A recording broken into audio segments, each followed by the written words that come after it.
excited to hear more about Tum Tum Treehouse Lodge from Butch, who's going to present very shortly. But just wanted to say a quick hello from me. I'm Helen, Sally and Lucy, who are part of the Marketing Worldwide team, and we do the representation for Imvelo here in the UK. We've been working with Butch for the last 15 years. It's been a phenomenal journey and totally inspiring. And what he does for community and wildlife and conservation in his little corner of Hwange is just phenomenal. So Tum Tum Treehouse Lodge is the latest edition, and he will also explain how much impact that is also going to have on Hwange and the people that live on its borders. So without further ado, over to you, Butch. To you all, thanks very much for taking the time here to come in to hear what I have to say. I'm going to talk to you a little bit about Tum Tum Treehouse Lodge, but more importantly, it's not just about the tree houses. I'm really going to try and explain to you how these tree houses and this treehouse lodge fit into a bigger landscape, and that bigger landscape is a part of Hwange National Park, and it's a part of the communities that live around Hwange, and it's a part of rhino projects and a part of wildlife conservation, all kinds of things like that. So without further ado, I'm going to dive into that. All of you who know me know that I'm my lifelong passion is with Hwange National Park, you know, and I'm always frustrated because Hwange National Park is this the incredible great national park of Africa, but it's a little forgotten, you know. It's got only about 50,000 visitors a year compared to a place like Chobe that's got nearly 500,000, to give an example, to put it in context. But what is fantastic is that Hwange National Park, for a visitor, has got very few people in it. You know, only 50,000 visitors a year. It's got 1/10 the number of visitors a place like Chobe. So it's a fantastic destination. And you know what? Hwange done right leads for an incredible safari. 50,000 elephants. It's got more lions than any other park in Zimbabwe. It's got more wild dogs, hyenas. It's got more mammalian diversity and more avian diversity than any other park in Zimbabwe. I love Mana pools, but I can walk across it in the morning. And God help you if you want to try and walk across Hwange if you've got less than 4 or 5 days, you know. This next picture here or map here is a kind of a schematic map that lays out, for those of you familiar with Imvelo Safari Lodges, with our lodges and where they lie within Hwange Park, and where Hwange Park lies within the context of Victoria Falls. Of course, most of these guys, most itineraries that are coming in and out of Hwange are coming through Victoria Falls. Victoria Falls is very much becoming the hub for our part of the world, and in fact a larger part of Kaza, you know. And you can see two things there that are interesting. There's those blue triangles. There's that one blue triangle that's just south of Victoria Falls. That's Victoria Falls Airport. You can see the other blue triangle is just north of Det Railway Station. That's Hwange National Airport, and I'm going to come back to those later. But in the north of the park there, you can see our lodge we call Nehemba. In the deep south, you can see the one that all of you know I'm very fond of, Joe's Benini, the wild adventure part of Hwange. And then in the right-hand side of that map, the eastern side, southeast corner of the park, you can see Bomani and Camelthorn astride the Ngamo Plains, and then you can see Tum Tum, about an hour's drive, maybe an hour and a quarter's drive further deeper in the park, down the road towards Joe's Benini. I'm going to go on to the next slide here, and this one is a little more detailed. This is that southeastern corner of Hwange National Park, and if you look on the eastern side there, on the right-hand side, you can see where Bomani and Camelthorn are, okay? And then if you travel further down the park boundary, you can see the park boundary is that kind of wavy line that's running diagonally across that map. You can see where Tum Tum tree houses are, okay? Now, what's interesting is that you can see that the Tum Tum tree houses are actually inside the national park, but only just.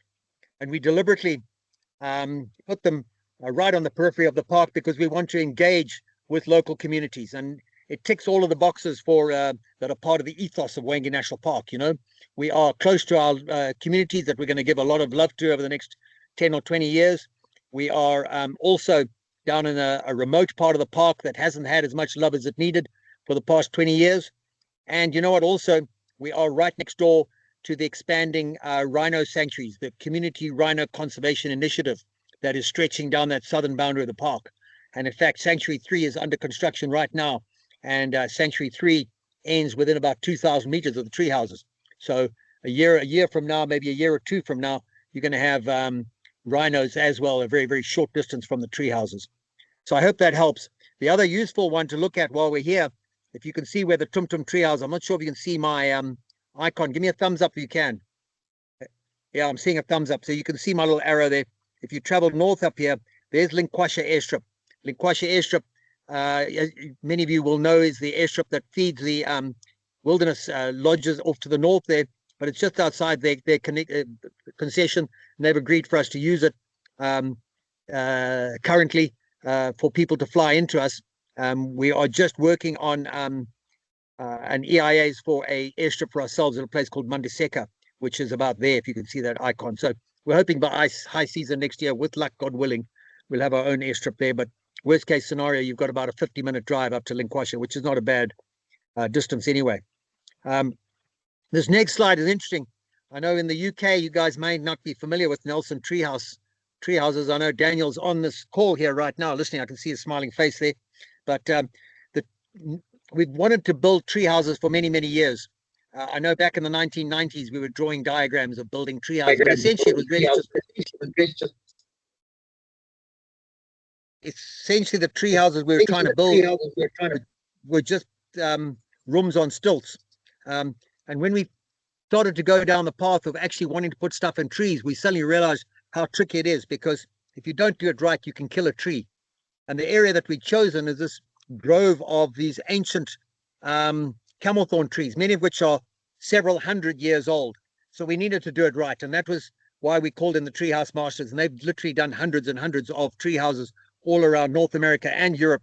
And they know how to do it without damaging the trees. And basically, it hinges on some technology, not unlike the steel you might put in a leg when your leg breaks in a skiing accident or some damn thing, and you put some steel in there and it stays there forever and your bones grow around that.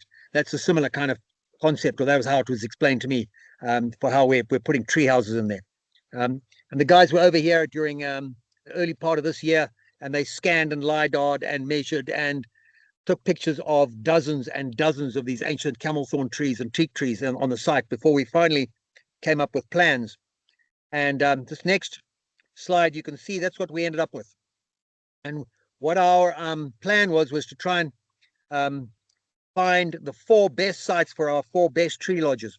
Okay, we wanted to kick off with 4 tree lodges and a what we're calling a family tent. We haven't come up with an exotic name for it yet, but we probably will. But the idea being that a lot of groups that might travel to us might comprise older people who might not be very keen to be climbing up staircases up into tree houses, or young kids, families with young kids who might not want their young kids 5 meters up in a tree. So this lodge is kind of really works in its current configuration really well for a multi-gen booking. You might have grandma and grandpa with the small kids in that family tent, which is a meter off the ground, and beautiful, I might add, and I'll show you pictures of it. And then the 4 tree houses that are scattered around. And in the western side is the one that was called Bravo, but we call it Babla. And closer to the family tent in the main lodge is the one we call Crombeck, and there's Goshawk and Firefinch, and all of them overlook a valley down below us, what we call it fossil interdune trough, where there's water holes and a rock pool. What's very cool as well, I believe, is that we've kept the name Tum Tum, and Tum Tum is an old sand name, and you know, the sand were the original inhabitants of what is today Hwange National Park, and we doff our hat, even though the sand people are not here anymore. We doff our hat to their legacy. What I do like here with this next slide, you can see that's the tree that we chose for what has now become Crombeck Treehouse. And I was really, really, really scared and really worried about how these tree houses might look. For a variety of reasons, we chose to build them using steel, mainly because I didn't want to put poisoned wood up in the trees. And secondly, when we got up there, we wanted to have a view, which meant lots of glass. Hang on.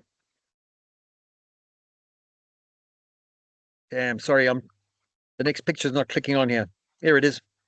Okay, so that's the before and after. That's Crombeck Treehouse in a stand of camelthorn trees there, and you can see they've really come out nice. And the biggest thing, of course, is I can step back a couple 100 meters or even 150 meters and I can't see them. So I love it. And this is a kind of a zoomed in picture with a couple of our first guests that came in there, and every single one is different. And At first, that went against all the grain I've always had with building camps, where you're trying to make the rooms similar. So when you have groups of people, they don't complain about what their room is. But of course, every single tree is different. So if we're dealing with different trees, how the heck can we have similar rooms up in the trees? And this is Crombeck room. And if you take a look at it, you'll see it's got a completely different stairway to any of the other ones. And a lot of that was Daniel's genius. And they're all different shapes and sizes. And you know what? It kind of makes them, that's really, really adding to what's really interesting with them. This is a picture of the interior. We have contracted Stevie and Camilla from Pezula Interiors. Camilla is actually a Zimbabwe girl from Bulawayo, so she grew up in this part of the world, and they now have a fantastic interior decorating company in Cape Town, and they graciously offered to help us with our tree houses. And man, they've done a wonderful job. It's subtle, it's elegant, it's simple, and it's awfully comfy. But to me, what makes it is this: lying in bed, looking past your toes, look at the views. You know, you are up in a tree. You know, and you suddenly think there's this kind of childhood dream about, okay, I always want to be up in a tree house. And you sit up in here, and now wow, I'm in a tree house. And you know, they're so cleverly designed that every window you look out, you can see limbs of these ancient 300, 400-year-old camelthorns and teak trees. And it's really, really cool. And you can see some of the decor in there. Very, very clever. Each room is designed differently, but they're all very cool. And what is even cooler is you've got ensuite up there. Okay. And it's I'm not going to go into the engineering difficulties with putting ensuite up there 5 meters in the air, but you can see we've got in those twin bedded rooms, we've got 2 twin bedded rooms, that's twin double beds, and 2 king bedded rooms. But in the twin bedded rooms, they've got an inside shower, nice vanity. There's quite a few more things to go into those bathrooms, but you can see they're coming together beautifully. They're nice and comfy, elegant and modern. This next picture is what I really believe it's all about. I think if you're up in that treehouse, every time I'm in the bedroom, I'm drawn, and I think everybody else is too, onto the veranda outside. And all you want to do is you want to sit down on a comfy chair and just, isn't it cool? You're looking around in the trees and you've got a comfy bedroom behind you, but you can have a cup of coffee and later on in the day enjoy an adult beverage too, up on your own private deck, up 5 meters up in a tree. I made the analogy the other day, but you know, the tallest giraffe in Hwange Park is only just over 5 meters tall, maybe 5 meters tall. So when you're standing up on your deck, you can actually look down on a giraffe. Think about that, if a giraffe happened to wander through. But that kind of gives you an idea about this incredible view that you have out around you, you know, both nearby in the trees that are close by, the trees that are further away, and the waterholes that are even further away than that. This room here is the other twin bedded room. This is the one called Firefinch. It's down on the eastern end of the property, and this one's probably more conventional than any others. And Daniel designed this kind of straight staircase straight up, and I'm seeing some videos, and I'd love to. Somebody took a video the other day walking up those stairways, and straight away it was this stairway to heaven image. You know, you walk straight up these stairs and go up and up and up and up, and man, suddenly you're up on the top, and there's your room, and you walk through those tree limbs into your room. You know, that's Firefinch there. This one here is Goshawk.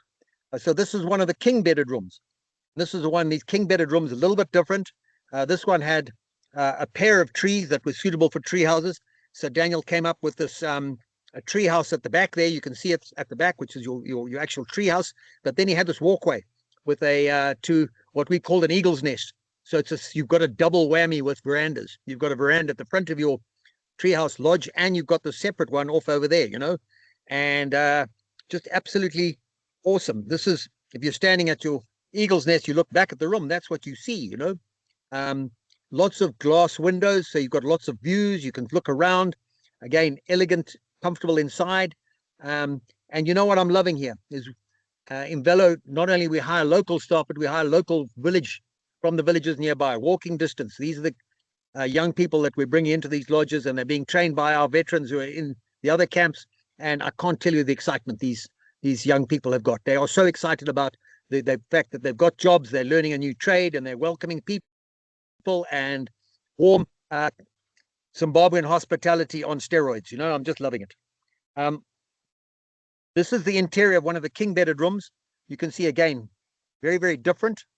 Very, very different but still comfy and cozy, you know. You can see the blinds, bamboo blinds that roll down, but you can imagine the view over your toes. And the view over your toes, in this case, you can actually see an elephant wandering around down there.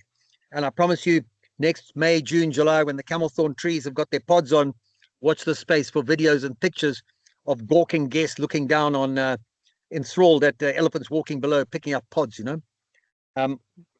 We move to the next one. This is one that's actually my wife's favorite. This is Babbler. So this is the king bedded room that's on the western end of the property. And if you could picture, I'm standing on its eagle's nest looking back at the room, and literally you're in a tree. Everywhere you look, you know, you're looking at these huge limbs, you know, carefully attached to the tree not to damage it, and you walk around the branches. But could you imagine a cooler place to have a cup of coffee in the morning, or a glass of orange juice while you wait for your day, you know? This here is the interior of that room. You can see the view out over your toes, and you can see the eagle's nest down at the end. What's cool about this particular eagle's nest is it's literally big enough to have a dance party on. The configuration of the trees was such enough that we could have a really big eagle's nest. So I'm thinking star beds, no problem at all. I'm thinking private dining. You can invite your friends. There's this very, very cool eagle's nest up there that can you could spend a lot of time up there and really enjoy it, you know. But really, to me, this is what it's all about. Sitting up on one of those decks up there. These are some pictures just before the rain started. We had a lot of these elephants there, and they haven't started walking under the trees yet, but I know they're going to. It won't be long. They're certainly walking past and around them right now and trying to figure them out, you know. This next picture is about the family tent. Now, we haven't completed the family tent. There's still a lot of work going on at Tum Tum. We are, and the family tent is one of the ones, it's up, and we're working on the interiors, and I'll have pictures for you in the next few weeks, I hope, God willing, if nothing else goes wrong. But this is a picture of the Bomani family tent, okay? So we've got a Bomani family tent. It's twin rooms, okay, really big rooms, both with ensuite, both with a lounge, with a communal lounge dining room, but all under one canopy. So it's ideally situated for, it's ideally suited for what I was talking about. Maybe a couple with young kids, maybe grandma and grandpa with grandkids, or with two couples who are friends, you know. But it's very, very special. This one that we're building at Tum Tum, those of you who know the Bomani one, it's wonderful. This one's going to knock it out of the park, frankly. This is an interior of the family tent right now, to give you an idea about some of the furnishings that are going in. These furnishings that these guys at Perched are putting together for us. They are so beautiful. They are so elegant, understated, comfy. We're talking original art. We're talking all kinds of cool things. But in that picture on the top left, you can see this is at the lounge at the front entrance, with the interior dining at the back there, and then to the left and right are the rooms. We still got wooden doors on there for now, but those are being changed to aluminium with sliding doors on them. And sorry, I jumped ahead too fast there, but I showed you that picture there on the top right. You're in the lounge now looking through into the bedroom. There's adjoining bedrooms on either side. The next slide here, again, this is a picture of, you can see looking from Crombeck down to where the main lodge is. Main lodge is still a work in progress. We've got the main deck up. I put a stretch tent over the top of it for our soft opening. We've had quite a few agents and people coming through who wanted to come have a look. And the main thing was to look at the tree houses, but I needed something comfy. But what's really nice about the main lodge is the main entrance. You can see that picture in the top center there is through an archway of natural elephant rubbing posts. And it really is cool. As you step up the steps up into the main lodge, your hands are just drawn to touching that polished camelthorn tree that has been polished by elephants for many, maybe even hundreds of years. What I'm loving there too is the red mud here. And the red mud here, these elephants, we're talking about rusty red elephants that are enjoying this part of the world, and it really makes for a great photo op. This next picture is about activities, you know. So as much as we all love lounging around the camp, you can't stay there forever. And we've stuck a lookup blind right close by at Mandiseka Pan, about 2 kilometers from camp. And this lookup blind is set to probably be our best, those of you who are familiar with our lookup lines, 20-foot shipping container sunk down at elephant toenail level, with elephants walking around you and other wildlife. Fantastic for photography, fantastic place to have an adult beverage in the evenings. And then the other activity, of course, that we are fast developing in our part of Hwange is the rhino activity. And the rhino activity is linked up with the Community Rhino Conservation Initiative, which, for those of you who are not familiar with it, is the reintroduction of white rhino onto community land, owned by the community, guarded by the community, earning benefits for the community. And at our end down here at Sanctuary 2 is the one that's closest to us. Sanctuary 2 is much larger than Sanctuary 1. And in fact, these rhino are a very different experience from the rhino up at Sanctuary 1 around Camelthorn. These guys have got different characters. They are in a much bigger area, a lot wilder. You often have to track them to find them. And the Cobra Rangers who guard them are just as proud, just as well trained, and just as well kitted out. And they love showing off their canine unit for guests that visit us. But of course, favorite activity for me, and I'm a big proponent of it, if you haven't been on foot with planet Earth's largest land mammal, you haven't been on safari, you know. And this part of Hwange is made for walking with elephant. You know, we've got these groves and groves of camelthorn trees, and they produce pods for about 4 months of the year. And those pods are literally crack cocaine for these elephants. They just go from tree to tree, and they shake trees, and they knock pods down, and they eat them. And the area below the trees is relatively open, so you've got good visibility, and it's ideal for photography and lovely walking country, you know. And of course, you know, lots of other stuff in this area. Night drives, you're obviously always hoping to see leopard on a night drive, but you can, there's lots of other stuff to see, you know. I saw the other day at the waterhole in front of camp a herd of 80 eland, that was not counting calves. And that was, wow, you know, it's pretty cool. You don't see big herds of eland very often. The other day, driving to Tum Tum from the Ngamo Plains, we saw 3 different herds of sable. You know, that's pretty cool. And that picture on the lower right is a picture of our local dog pack, who's a small dog pack. They're a starter dog pack, but that was at dawn right next to where we were when we were still putting in the lookup blind.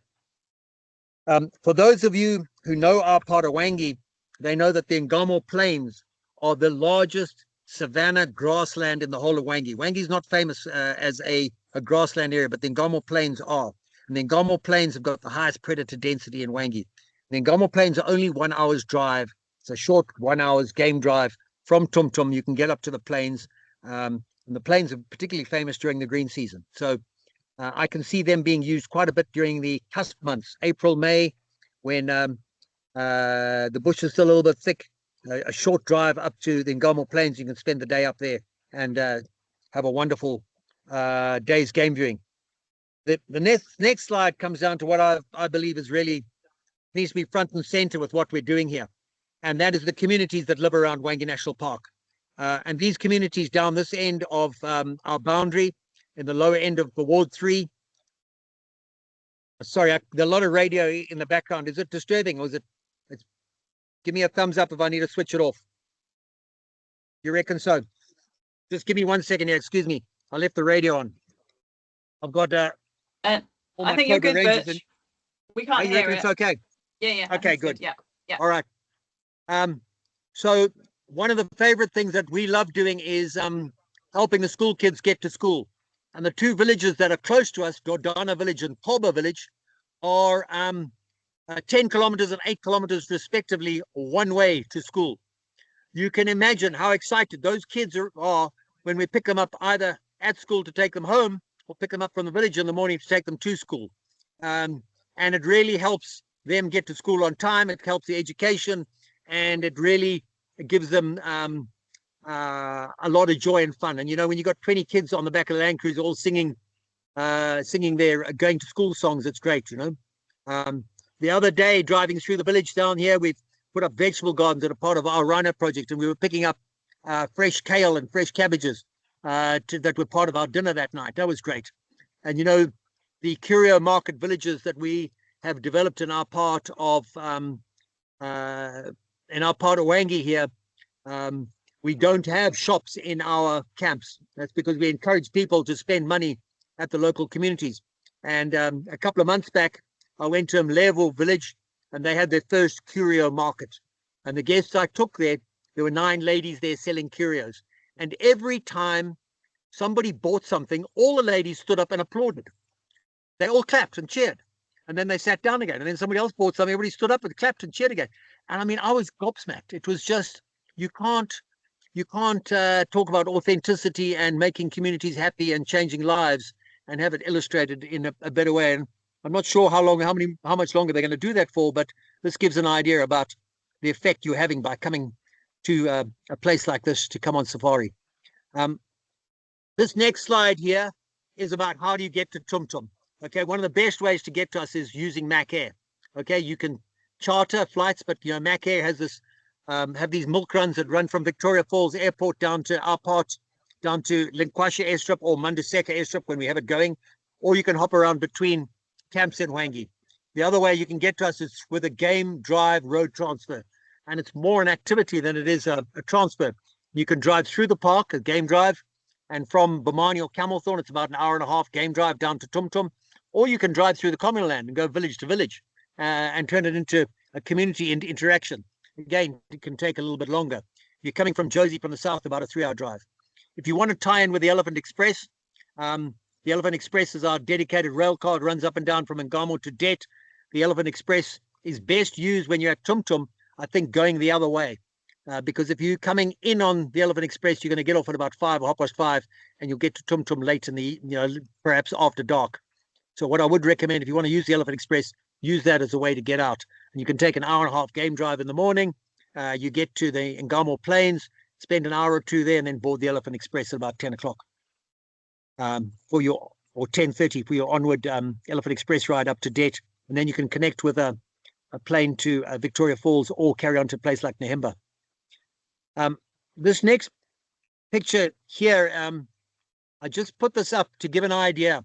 Okay, these are some of the combos that Imvelo is that people are enjoying with us, and one of the things that I continuously hear from people within the industry is they say, wow, those are really good value. We got 4-night packages here for under $3,000 rack. That's everything included, and it includes a special stay 4 that you're only paying for 3. You can combo up Nehemba, or you can stay at Nehemba to do that, and you can stay at Joe's Benini for a similar length of time and only pay 2,500 rack. Or you can combo up a Bomani Josie combination for about $4,000, everything included. That's planes and trains and everything.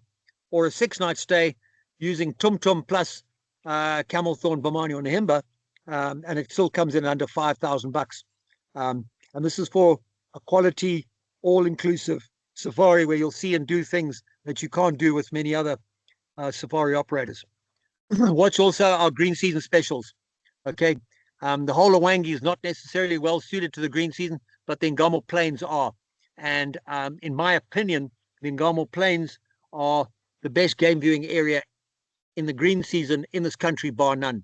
And of course, there are all kinds of wonderful specials then. Day 6, pay 5s. There's no single supplements. You've got any single travelers, great time of year for them to travel and not have to pay a single supplement. There's just 4 of you. You get a free car and private guide. And teenagers are under 16 and still only 30% of high season. This next one here is the Soar and Roar. And this is the way many of you have heard the roads in Zimbabwe deteriorating a bit, and in particular the one from Victoria Falls. So instead of doing a road transfer from the falls down to Dete to board the Elephant Express to come down to the southeast of the park, you can also use Mac Air. And you can pick up a Mac Air flight from Vic Falls Airport. You land at Hwange National, and then you get transferred across to the Dete railway station for your Elephant Express run in the afternoon. It's a basically turns out to be a day of travel, but it's a good day because it's not just a transfer. You get a flight over the park, you get a lunch on the Elephant Express, and then you get a 3-hour transfer across Hwange National Park on the Elephant Express. Our soft opening, April month next year, 500 per person per night. That's our green season stuff. Anybody, you've got any people that are looking for a wonderful good value trip, April's it, May to June. That is peak season, but we're giving a great special there as well.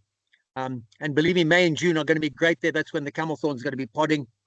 And our peak season rates running from July through October $8.50 per person per night, fully all inclusive sharing. I really think that's a good value for the product that Tum Tum Treehouse Lodge is. That on the right hand side of the slide is our lodge information sheets, and Helen, Sally, and Lucy are going to be circulating those to all of you guys in a follow-up email. I'm going to jump ahead to where I was at the end there, and that's the quick summary there. And I'm sorry I went a bit over time there. I always get carried away when I'm talking about things I get excited about, but we've got a little bit of time for a quick Q&A. I've seen a lot of questions coming in there, quite a few that look relevant there. Sally, can I hand over to you? Or Helen, did you have something you wanted to say? Because you just raised your hand.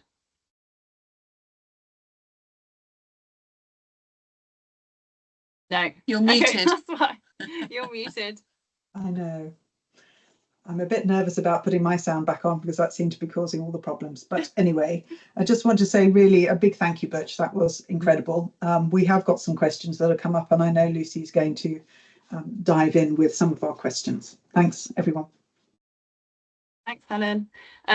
Yeah, thanks, Butch. Yeah, that looked absolutely incredible. We're all very excited about Tum Tum Treehouse. There's been a couple of questions. We don't have a huge amount of time, so if we don't get to your question, we'll answer them in the follow-up, if that's okay. So first question, Butch, are you planning on having Tum Tum Treehouse open all year round, or will it be seasonal?